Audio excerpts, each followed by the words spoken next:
Welcome welcome Momita দিদির।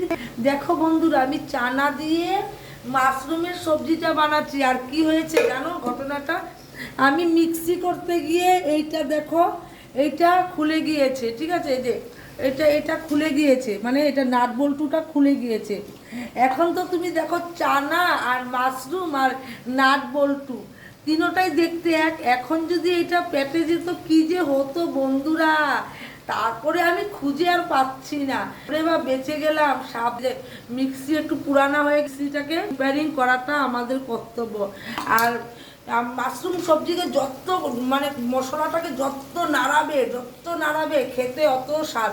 তারপরে একটু ঘি গরম মশলা ঢেলে দিবে। আর এখানে আমি জল কষিয়েছি, দেখো জল গরম করিয়েছি, এখানে মশলার জলটা দেবো।